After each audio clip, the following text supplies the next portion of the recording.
बिस्मिल्लाहिर्रहमानिर्रहीम। आज 9th class physics chapter number 3 lecture और chapter number B lecture number 3। इसके अंदर हम क्या डिस्कस करने जा रहे हैं? Tension and acceleration in string. एक डोरी है, डोरी किसी भी सेंस में अगर उसको लटकाया गया है, उसके ऊपर एक फोर्स एक्ट कर दिया है तो उसके अंदर एक्सेलरेशन होगा नहीं होगा, और ये सारी चीजें हमने डिस्कस करना। सपोज करते हैं हमने एक टेबल लिया, ठीक है, उसके ऊपर एक ब्लॉक मैश लिया और उसको एक डोरी के थ्रू लटका दिया। एक स्ट्रिंग जो रेड कलर से यहाँ पे शो कर रही है, ब्लैक या ग्रीन कलर में जो ब्लॉक है उसको मैं लटकाया। अब ब्लॉक का मैश m है, इसके ऊपर एक वेट एक्ट कर रहा है जो कि जमीन की ग्रेविटी की वजह से डाउनवर्ड है। इसका जो वेट है w वो किस तरफ को है? जमीन की तरफ से mt। w जो वेट है वो किस तरफ को है? जमीन की तरफ है। अब जब वेट नीचे की तरफ है, जब वेट नीचे की तरफ है तो ये नीचे की तरफ क्यों मूव नहीं कर रहा? क्यों?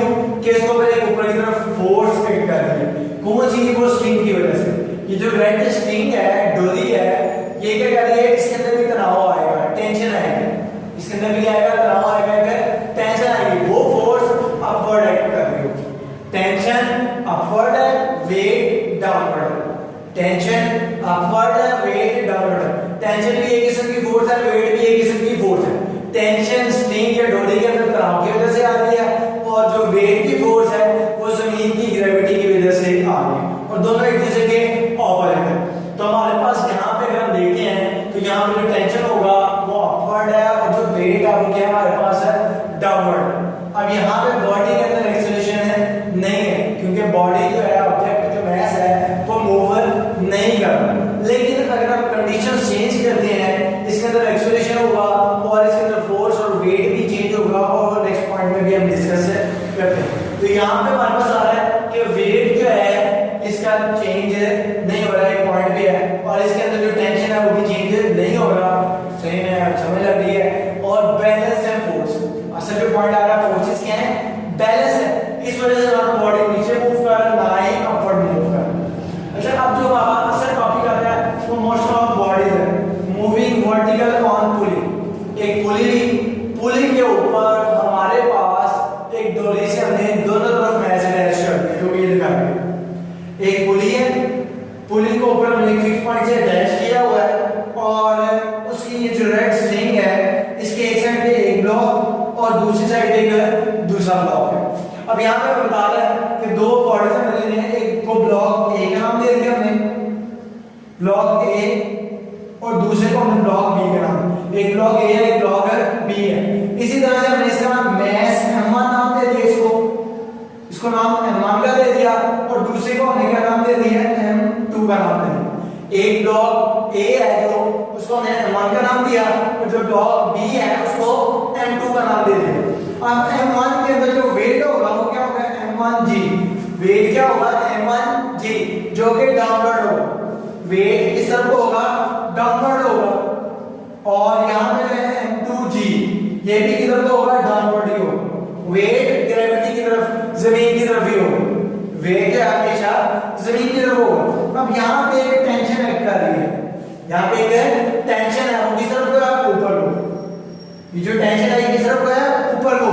यहाँ पे भी एक टेंशन है, वो किस तरफ को है? वो भी ऊपर को। अब यहाँ टेंशन ऊपर ही है, तो दोनों में सेम कंडीशन आएगी। अब मैंने कहा टेंशन जो है वो डोरी के अंदर फोर्स है, तो वो हमेशा जमीन के अगेंस्ट होगी, और जो वेट है वो हमेशा टुवर्ड अर्थ होगा। अब यहाँ पे हमने देखा m1g और यहाँ पे m2g, ये दोनों डाउनवर्ड है। अब हमने देखे हैं जो नजर आ रहा है कि ब्लॉक ए m1g जो वेट है वो ज्यादा है m2 से। ब्लॉक ए बड़ा मैस, ज्यादा मैस रखता है ब्लॉक डी से। अब ये दोनों एक दूसरे से अटैच है। जब ब्लॉक ए ज्यादा मैस होने की वजह से नीचे को मूव करेगा, तो उसमें ब्लॉक बी ऊपर को मूव करेगा। जब ब्लॉक ए का मैस ज्यादा है तो उसके अंदर जो टेंशन है वो कम होगी, ब्लॉक ए नीचे को मूव करेगा। अब ब्लॉक ए का वेट ज्यादा होने की वजह से यहाँ पे जो टेंशन है वो क्या हो जाएगा? ज्यादा हो जाएगा। तो ये ब्लॉक बी को ये जो टेंशन है ये क्या करेगा? ऊपर को खींचेगा। तो इस तरह से ब्लॉक ए डाउनवर्ड मूव करेगा और ब्लॉक बी अपवर्ड मूव करेगा। अब यहाँ पे ये कितना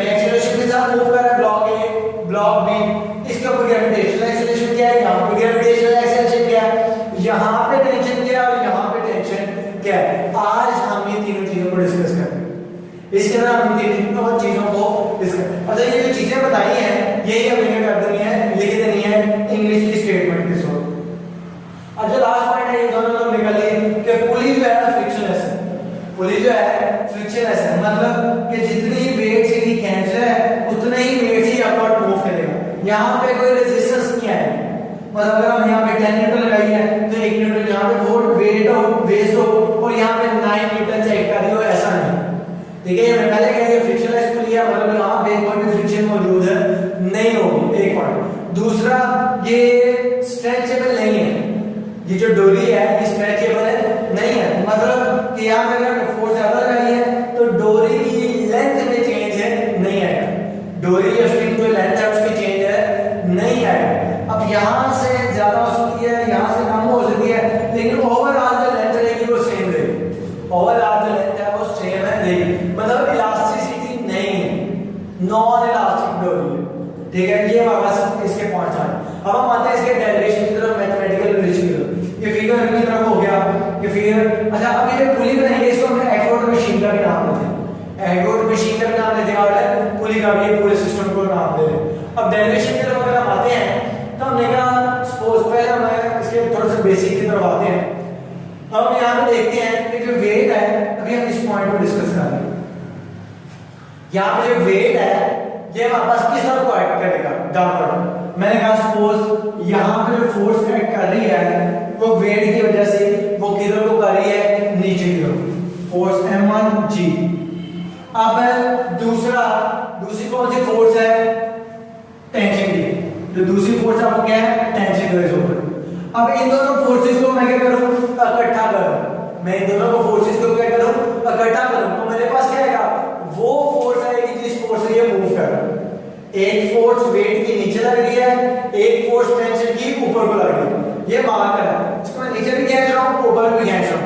अब ये नीचे मूव कर रही है या ऊपर मूव कर रही है, ये कितनी फोर्स से नीचे मूव कर रही है, जाहिर बात है वेट ज्यादा नीचे को है तो फिर ये नीचे को मूव करेगी। अब मैंने कहा कितनी फोर्स से मूव करेगी, कितनी फोर्स से मूव करेगी, तो मैं क्या करूंगा, नीचे वाली फोर्स को ऊपर वाली फोर्स में से माइनस कर दूं, नीचे वाली फोर्स को ऊपर वाली में से माइनस कर दूं, तो मैं क्या करूंगा, m1g minus t, m1g minus t, नीचे वाली जो ज्यादा फोर्स है उसमें से माइनस कर दूं ऊपर वाली फोर्स, नीचे वाली जो ज्यादा वेट की फोर्स है उसमें माइनस कर दूं टेंशन की फोर्स, तो मेरे पास वो फोर्स आ जाएगी जिस फोर्स से वो डाउनवर्ड मूव कर रहा है, और उस फोर्स को मैं ma का नाम दूंगा, क्योंकि मास 1 है तो m1 लेते हैं, m1g minus t is equal to m1a, ये इक्वेशन आ गई।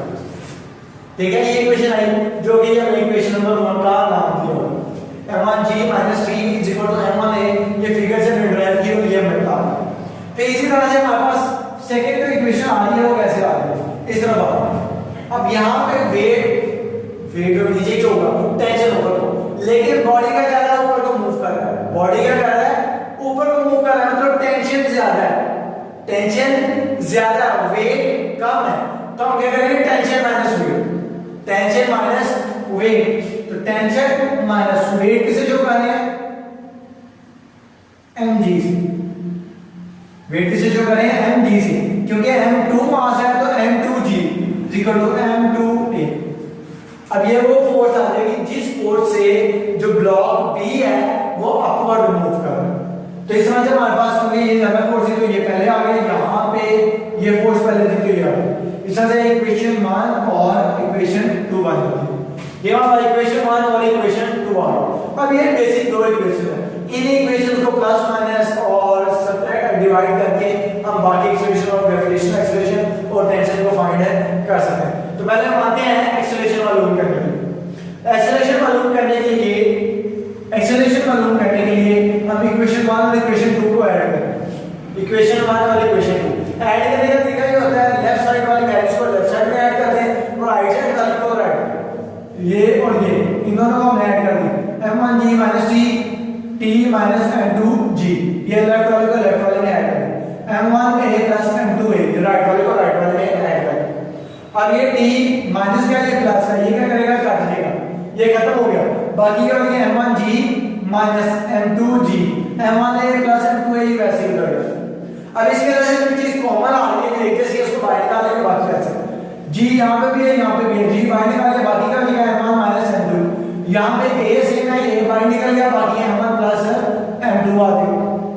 अब यहां पे अगर हमें a मालूम करना है a एक साइड पे रहेगा m1 प्लस m2 से मल्टीप्लाई इधर आके डिवाइड हो गया, तो ये हमारे पास एक्सेलरेशन का फार्मूला आ गया, ये हमारे पास एक्सेलरेशन का फार्मूला आ गया एक्सेलरेशन के लिए। अब इसके बाद हम ग्रेविटेशनल एक्सेलरेशन करना चाह रहे हैं, g को इधर रख देते हैं m1 माइनस m2 से मल्टीप्लाई और इधर आगे क्या हो जाएगा डिवाइड हो जाएगा, और ये हमें ग्रेविटेशनल एक्सेलरेशन का फार्मूला ड्राइव करेगा। तो इस तरीके से एक्सेलरेशन भी कैलकुलेट कर सकते हैं, ग्रेविटेशनल एक्सेलरेशन भी कैलकुलेट कर सकते हैं। g की हम पहले फिक्स और कांस्टेंट होगी, अगर चेंज भी होती है तो हम कैलकुलेट कर सकते हैं इस फार्मूले के, लेकिन हमें बाकी चीजों का पता होना चाहिए। लेकिन अगर हमें मैथ्स का पता है और ग्रेविटेशनल एक्सेलरेशन का पता है तो हम लीनियर एक्सेलरेशन कैलकुलेट कर सकते हैं। फिर इसके बाद आता है हमारे पास टेंशन, तीसरी जो चीज कैलकुलेट करनी टेंशन। तो अगर हम इक्वेशन 1 और इक्वेशन 2 को डिवाइड कर दें, इक्वेशन 1 और इक्वेशन 2 को डिवाइड कर दें तो हम ये कैलकुलेट कर सकते हैं। अब इक्वेशन 1 डिवाइड करने का ये तरीका है, लेफ्ट वाली को लेफ्ट वाली के नीचे डिवाइड करें और राइट वाली को राइट वाली के नीचे। ऐसे सपोज करें कि हमने दो इक्वेशन लिख दी, फिर इसको एक दूसरे के नीचे डिवाइड कर दिया, m1g - c / t - m2g, और यहां पे एक्सेलरेशन से कट जाएगा, एक्सेलरेशन से कट जाएगा, ये इक्वेशन ऐसे कैसे होगी m1 और m2 बच जाएगा यहां पे। अब यहां पे हम क्या करते हैं इक्वेशन को क्रॉस मल्टीप्लाई कर देते हैं, इक्वेशन को क्रॉस मल्टीप्लाई कर देते हैं। अब क्रॉस मल्टीप्लाई करते हैं m2 इधर डिवाइड हो जाता है इधर से मल्टीप्लाई, t - m2g इधर डिवाइड हो जाता है इधर आके मल्टीप्लाई। अब ये m2 इससे भी मल्टीप्लाई होगा, m2 इससे भी मल्टीप्लाई होगा, m2 इससे मल्टीप्लाई होगा m1 m2g और यहां पे मल्टीप्लाई होगा m2t, ये आ जाएगा। फिर इसी तरह से नेक्स्ट में m1t m1 m2g, ये आ जाएगा। अब ये हमारे पास यहां तक आया। अब हमारा मकसद क्या कैलकुलेट करना है टेंशन, टेंशन वाली को एक साइड पे करेंगे बाकी वाले उसको एक साइड पे। अब यहां पे देखें ये टेंशन प्लस में है या माइनस में, तो इस वाली साइड को भी हम उस तरफ ले जाएंगे कि प्लस का होगा और फिर t को कॉमन लेंगे। अब ये यहां पे माइनस का इसको दूसरी साइड ले हैं, तो यहां पे देखें m1 m2g और ये यहां पे माइनस का था दूसरी साइड पे आगे प्लस का होगा, plus m1 m2g is equal to m1t, तो वैसे ही आ जाएगा। और फिर उसके बाद माइनस m2t है वहां पे आके प्लस m2t हो जाएगा। अब यहां पे देखिए तो m1 m2g plus m1 m2g, ये हमारा 2 m1 m2g हो जाएगा, तो उसके अंदर भी हमारा 2 m1 m2g हो जाएगा, a प्लस a 2a। इसी तरह m1 m2g plus m1 m2g 2 m1 m2g हो जाएगा हमारे पास। अब यहां पे देखिए t यहां से कॉमन आ गया m1 प्लस m2 आ m1 m plus 2 m1 plus m2 इधर मल्टीप्लाई इधर आके डिवाइड हो जाएगा t रह जाएगा। तो इस तरह से हमारे पास t is equal to m1 m2g और m1 प्लस m2 आ गया। ये हमारा टेंशन का फाइनली फार्मूला एडवर्ड मशीन के जरिए से जो हमने एक्सेलरेशन, ग्रेविटेशनल एक्सेलरेशन और टेंशन ये तीनों चीजों को हम कैलकुलेट कर सकते हैं। तो अब तक ये इतना काफी। नेक्स्ट जो हम डिस्कस करेंगे एक हॉरिजॉन्टल और एक वर्टिकल बॉडी होगा, उसके ऊपर हम एक्सेलरेशन, ग्रेविटेशनल एक्सेलरेशन और टेंशन को कैलकुलेट करेंगे। अल्लाह हाफिज़।